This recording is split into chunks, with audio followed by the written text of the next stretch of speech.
She did not cry when you left, she cried when her power did.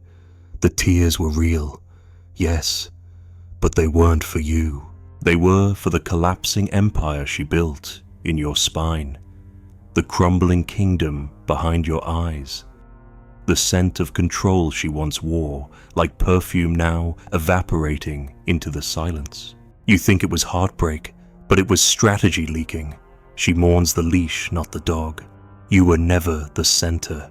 You were the stage, and every kiss was a line rehearsed to tame your resistance. She learned your mother's voice, then whispered it with a twist. She mirrored your wounds, then sold you the cure. Now you're pacing the same room she once pretended to be weak in. The curtains still breathe. The wine stain is still there. But the actress has exited, and only the script remains. Do you still believe it was love? If this whisper already knows you let it echo, like the video, leave your shadow in the comments. Subscribe, and stay near the silence. She touched your cheek like it was tenderness, but her hand was measuring something, the tilt of your compliance, the softness of your resistance. You thought it was love because it lingered, but parasites do, too. It wasn't closeness she craved, it was access. Her fingers were keys disguised as affection, and you were the locked vault that kept yielding gold with every sigh. You asked her what she wanted, but she never answered. She smiled instead. And you thought silence meant purity. It didn't. It meant leverage, because only one of you had a plan, and only one of you was adapting. You brought honesty like an offering to an altar that had already been sold to another god, the god of strategy, of calculation, of dominance in velvet form. The god she kissed every night before curling next to your naive warmth. There is a cruelty in the way she asked about your childhood, not to know you, but to find the blueprint. She mapped your emotional terrain like a general preparing for war. The things that made you feel safe became her weapons. The stories that made you tremble were the very ones she used to disarm you later. She never said she wanted control. She didn't have to. She just built it like a quiet architect behind every smile, until the house you lived in was hers, even though it had your name on the lease. She never interrupted you because silence makes a man confess. She asked questions with wide eyes and softer breath until you dug up your own weaknesses like buried bones, mistaking exposure for intimacy. You thought she was listening. No, she was gathering. You thought she was patient. No, she was sharpening. Every compliment was a sedative, every touch was a treaty. You were never loved, you were sedated, then signed without reading the clauses, and clause 1 always said, "You will serve without noticing." That's how the velvet chain works. Not with harshness, with softness, not with rules, with admiration. She learned early that the best leash is the one the animal begs to wear. So she embroidered it with longing, guilt, sweetness, so you'd reach for it in the dark and call it love. You kept thinking she was hurt, but it was performance. She bled only in the rooms where bleeding bought silence. She broke only when your loyalty began to tremble. Her pain was never real, it was rehearsed. And you know that now, because you've seen her laugh with strangers days after she collapsed in your arms. Real wounds don't heal on command. Real grief doesn't switch off like a light. She never wanted you strong. She only wanted you compliant. Your dreams were a threat because men with purpose ask questions. Men with spines say no. And she couldn't allow that. So she became your sanctuary. Then she became your standard. Then she became your supervisor. Until one day, you realized you hadn't made a decision in months without checking her face first. But the trap was built with kisses, and that's what made it invisible. She spoke of freedom, but rewarded obedience. She praised your mind, but punished your will. She said she adored how driven you were until that drive pulled you 1 inch out of orbit. Then came the passive silence, the mysterious withdrawal, the eyes that didn't sparkle anymore. You learned to abandon yourself to keep her gaze lit. You shrunk just a little every time she tilted her head in disappointment.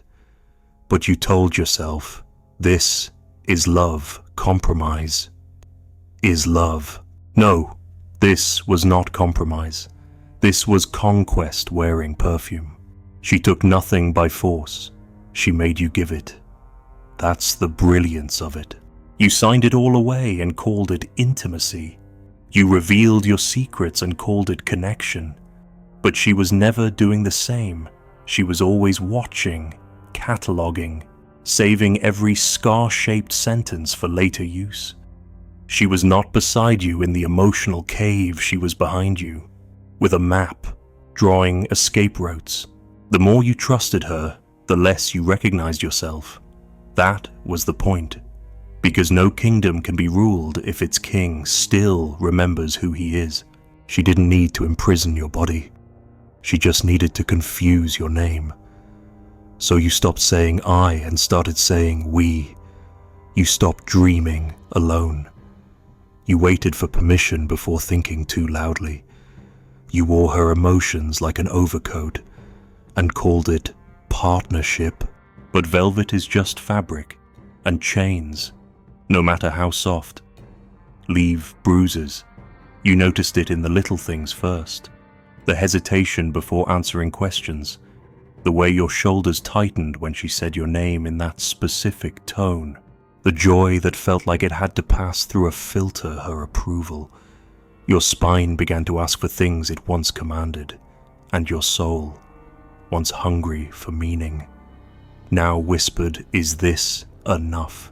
It wasn't. But by then, the chain had curled around your ribs, and when you finally pulled away, the chain didn't snap. It sang, like silk tearing, like breath withheld, like the gasp of someone who thought she still had you. And that's when her grief began. Not when you left, not when you stopped loving her, but when you stopped obeying. Because control, once tasted, is more addictive than love. Love is uncertain, but control is currency. Love is a gamble. Control is a guarantee. She could smile while you suffered if she still had the leash. She could endure your distance as long as she still set the terms. But the moment you stood still and didn't flinch, the moment you looked her in the eye and said nothing, not rage, not sorrow, just nothing she knew. The chain had been velvet, but it was gone now, and she had no hands left to hold you with. You were not the first, and you won't be the last. But you were perhaps the one who woke up mid-dream, and now the stage she built has cracks. The audience she once controlled with tears no longer claps. She has to try again, build again, seduce again, but this time she will meet men who've heard whispers like this. So if this whisper is yours, keep it. Let it echo in your posture. Let it harden in your jaw. Let it become the silence you wear when softness arrives with strings hidden behind its back. Do not return to the leash, not even to remember it. It never loved you. It only wanted reach. She didn't choose you because of your strength. She chose you because of your fracture, and she mirrored it so perfectly that you mistook her for a cure. You saw yourself in her sadness, your loneliness in her eyes, your longing in her quiet sighs. But none of it belonged to her. She wore it like a gown, stitched from fragments of you, a dress made of your shadows. You thought you found home. What you found was a reflection. The mirror bride doesn't enter rooms, she adapts to them. She studies your face like a strategist studies terrain. She learns your tone, your rhythm, your past wounds.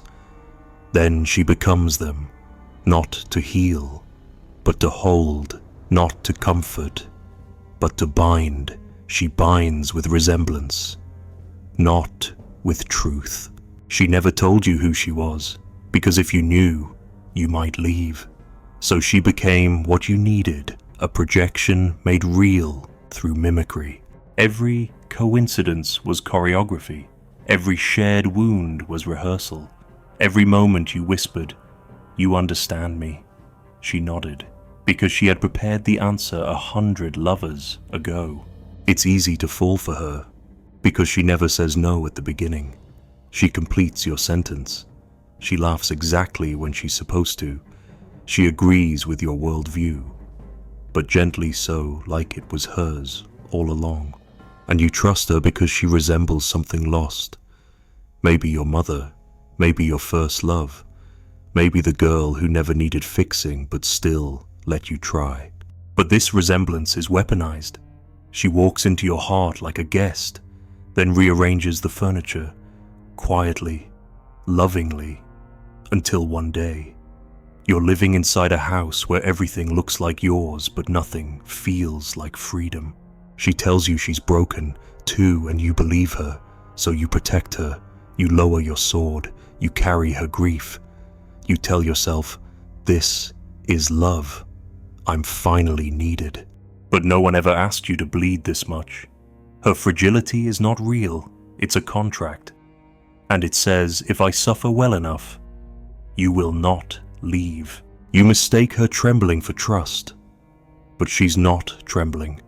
She's manipulating gravity, pulling you toward the places she knows you can't resist. The places inside yourself you haven't forgiven. You thought you were saving her, but you were saving yourself in her costume. Every time you distanced, she shattered. Every time you doubted, she drowned. Every time you hesitated, she unfolded a new layer of pain so rich, so convincing, that you forgot she never had a wound before you doubted her. Pain became her insurance, tears became her currency, and you paid with your decisions, your instincts, your sense of self.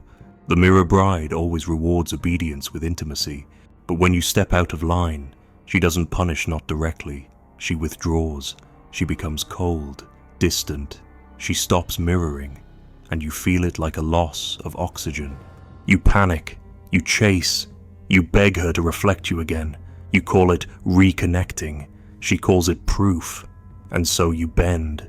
Not because she demanded it, but because she withheld resemblance. She never had to raise her voice. She only had to stop echoing yours. That's how you became obedient, not to her, but to the version of you she offered. She held up a mirror that flattered your pain, seduced your ego, protected your narrative, and you clung to it like a holy relic. Not because it showed her, but because it showed you prettier, stronger, noble through sacrifice. You said she understands me like no one else. What you meant was, she lets me believe in my illusion. There were signs, moments her mask slipped, times when her charm froze, when her affection turned clinical, when her words felt scripted. But you forgave those glitches because the mirror was still intact and you needed it. You weren't in love with her, you were in love with the reflection she cast back. But mirrors don't love you, they show you, and eventually you stopped seeing anything at all. You lost your instincts, you stopped trusting your gut. You waited for her approval to feel valid. You told her your plans, but looked at her face to see if they mattered. And when she hesitated just for a second, you rewrote your future to please her. You thought that was devotion, but it was surrender. She began to correct your language subtly. Words like, I need became, we should. Desires turned into discussions. Autonomy became negotiation, not with force, with softness, with guilt, with love that says, if you leave, I might disappear. And that's when you became the groom, not of a woman, but of a mask, a replica, a perfect reflection of your fears and your desire to be the one who heals. She wrapped herself in your abandonment issues and made a wedding dress out of them. You walked down the aisle willingly, thinking it was fate. It wasn't. It was strategy. Because a woman who is truly broken does not seduce with such precision. A woman who truly needs help does not withhold it to extract loyalty. You told yourself she was the one, but what you meant was, she's the one who lets me be the hero in my own unresolved story. That's the brilliance of the mirror bride. She never needed to lie. She just needed to reflect your hunger back to you. And once you tasted it, you were hers. Not because she offered truth, but because she made your illusion feel noble. So when she left, it felt like a death, not of her, but of who you were with her. The man you tried to be, the savior, the martyr, the chosen one. But now that she's gone, you're alone with the truth. There was no bride, only a mirror, and now it's shattered. You wonder who you are again. You ask yourself why you didn't see it, but you did. You just preferred the reflection to the raw light of yourself. Now there's silence, no echo, no applause, no one to validate the struggle, just a room full of your own voice, asking, what was I loving? Not her. You were loving the fantasy that your pain had finally found a place to rest and be worshipped. But pain should be healed, not adored, and you, not mirrored, but known. If this whisper reflects something you've seen before, speak to it. Let your silence press against the screen. Like the video, leave your ghost in the comments. Subscribe and do not beg the mirror to return. It will, but only in new forms, only to show you what you still refuse to face, and ask you, will you kneel again? She didn't crumble when you fell out of love. That didn't scare her. What broke her was the silence, that vast, defiant silence, when you finally stopped asking what she needed, when your hands no longer flinched to fix her sadness. The moment you began choosing yourself, that was the betrayal. That was the violence. That was the funeral of her rule. You think she was devastated by your distance. But no, she was undone by your independence. Because love, for her, was never about feeling close. It was about being obeyed, quietly, unconsciously, consistently. Not through commands, but through tethered devotion. Your attention was her throne, your guilt was her garment. And when you stopped kneeling, she did not weep for your absence. She wept for her lost dominion. You mistook her sadness for heartbreak, but grief is not always about loss. Sometimes it's about power, and her sadness was theatrical, ritualistic, not mourning for a lover, mourning for a subject. You were once pliable, once programmable. Now you stood still. Stillness to her was heresy. She used to pace the room after arguments, not because she was wounded, but because your resistance violated the pattern. She needed rhythm, hurt, confess, soothe, control. When you stopped apologizing on cue, the whole religion collapsed. She had no altar to cry on, so she lit candles around your defiance and called it cruelty. She painted herself as the forsaken one, but only after she failed to shepherd you back. There is a grief that comes not from losing someone, but from realizing you can no longer shape them. That was her grief. You were her sculpture.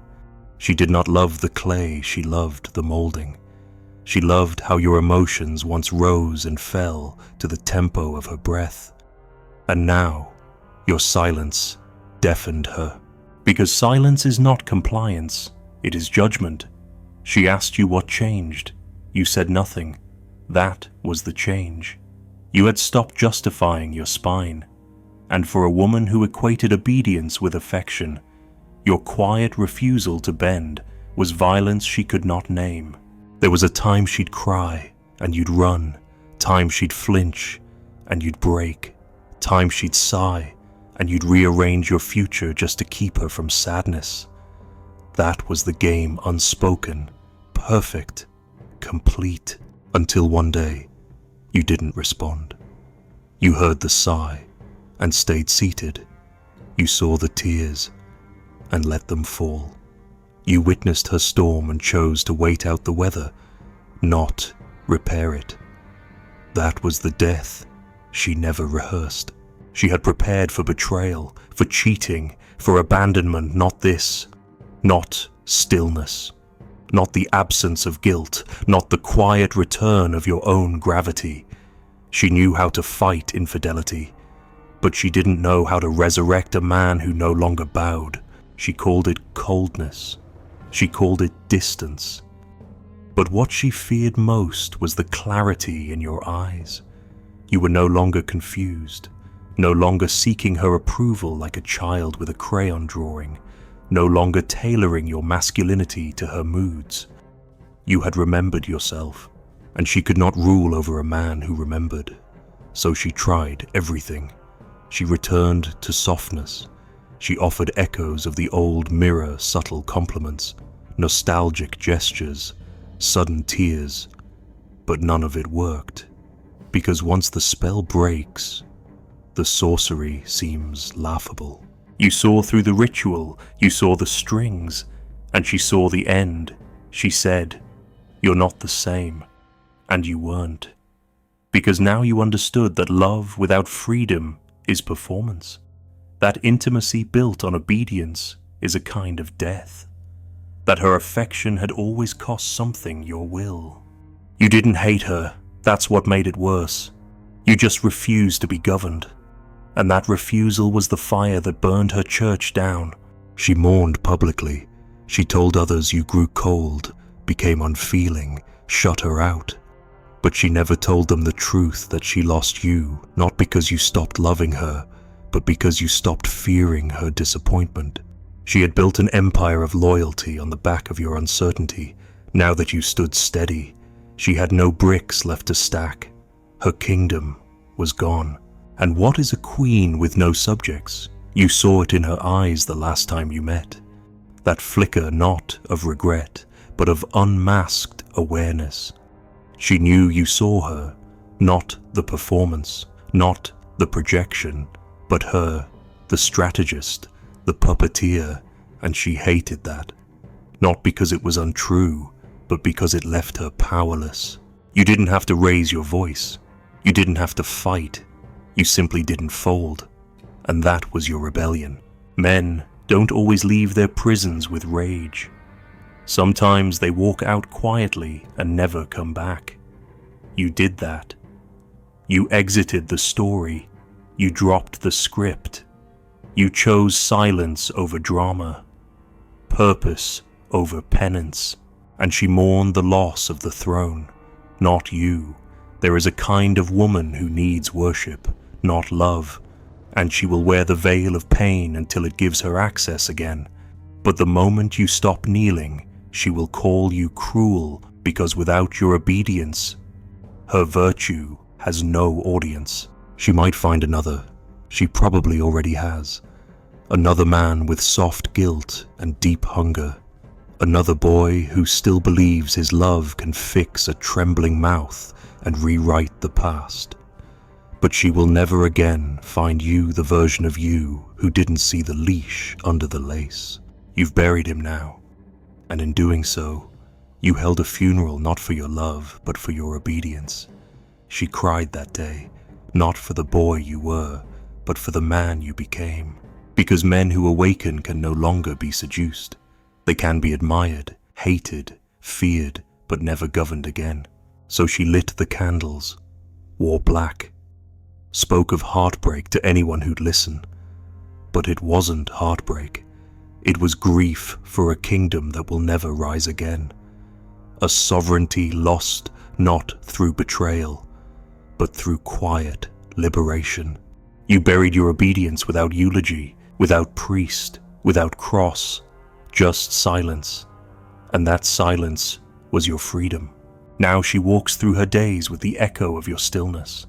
Not your love, not your touch, but the silence that could no longer be manipulated. And that is what haunts her.